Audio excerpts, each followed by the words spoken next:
یہ حدیث پاک جسے میں اب بیان کرنے والا ہوں، جس کے اندر صاف صاف وہ سائنس اور علامتیں بتا دی گئی ہیں جو پوری اہل الحدیث پر فٹ ہوتی ہیں۔ حدیث اس طرح وعن ثوبان رضی اللہ تعالی عنہ ان رسول اللہ صلی اللہ علیہ وسلم قال لا يزال طائفة من امتی علی الحق منصورین لا يضرهم من خالفهم حتى یأتی امر اللہ عز وجل، رواہ ابن ماجہ فی کتاب المقدمہ فی باب اتباع سنت رسول اللہ صلی اللہ علیہ وسلم۔ حضرت امام ابن ماجہ رحمہ اللہ کتاب المقدمہ کے اندر باب اتباع سنت رسول اللہ صلی اللہ علیہ وسلم کے اندر یہ حدیث لائے۔ راوی جیسا کہ معلوم ہوا حضرت ثوبان رضی اللہ تعالیٰ عنہ ہے۔ حضرت ثوبان فرماتے ہیں کہ نبی کریم صلی اللہ علیہ وسلم نے ارشاد فرمایا کہ لا تزالو، گنتے جاؤ، برابر رہے گی،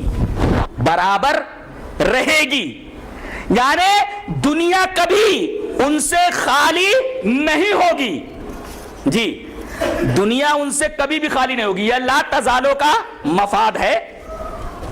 اب آپ دیکھیں گے کہ برابر رہے گی، نبی کے دور میں بھی رہے گی، صحابہ کرام کے دور میں رہے گی، دنیا کبھی ان سے خالی نہیں ہوگی، وہ جماعت رہے گی۔ کیا اماموں کے نام پر فرقے بنانے والے یہ دعویٰ کر سکتے ہیں کہ اس حدیث سے مراد وہ لوگ ہیں؟ امام ابو حنیفہ رحمۃ اللہ علیہ پیدا ہوتے ہیں سن 80 کے اندر، انتقال ہوتا ہے 150 کے اندر۔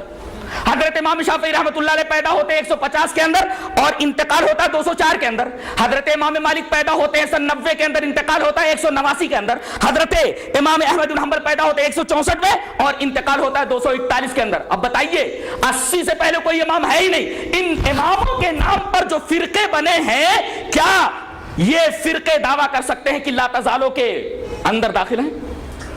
لا تزالو برابر رہے گی، اب لا تزالو سے برابر رہے گی، یعنی امام ابو حنیفہ سے پہلے بھی یہ جماعت رہے گی، سن 80 سے پہلے بھی ہے۔ ظاہر ہے کہ فرقے بعد میں بنے، یہ فرقے تو اس حدیث میں آ ہی نہیں سکتے، اس حدیث کے دائرے میں داخل ہی نہیں ہو سکتے، خارج ہے سب۔ لا تزالو برابر رہی۔ اچھا طائفتن ایک ہی کرو ہوگا، وہ یہ کہتے 4 اور نبی کریم صلی اللہ علیہ وسلم فرما رہے ایک ہی کرو ہوگا، یہ 2 علامتیں ہوئی۔ لا تزال طائفۃ من امتی، میری امت کے۔ اچھا علی الحق، یہ تیسری علامت بتائی گئی۔ اب آئیے ہم دیکھ لیں کہ حق کے اوپر ہوں گے، حق سے کیا مراد ہے؟ اللہ غور سے سنیے، حق کس کو کہا ہے قرآن حکیم میں اور حدیث پاک میں؟ اللہ نے اور اس کے رسول نے۔ آیت کریمہ دیکھیے، الذین کفروا وصدوا عن سبیل اللہ اضل اعمالهم والذین آمنوا وعملوا الصالحات وآمنوا بما نزل علی محمد وهو الحق من ربهم کفر عنهم سیئاتهم واصلح بالهم۔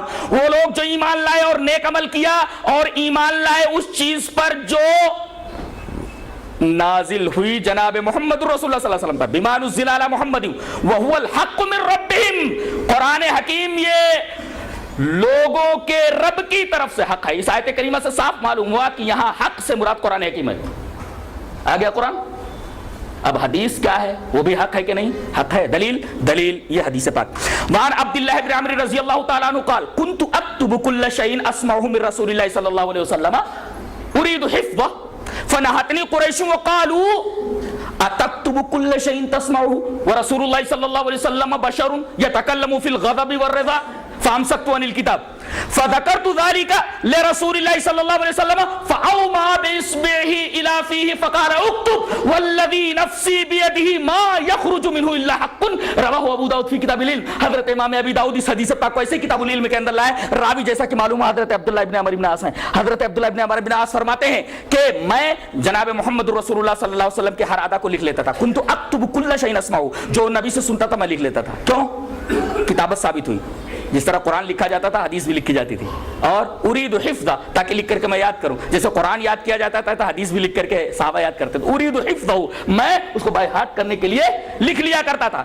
تو قریش کے لوگوں نے مجھے منع کیا اور کہا کہ تو جو کچھ سنتا ہے نبی سے لکھ لیتا ہے، اتکتب کل شیء تسمعه، سب لکھ لیتا ہے؟ انہوں نے کہا ہاں لکھ لیتا ہوں۔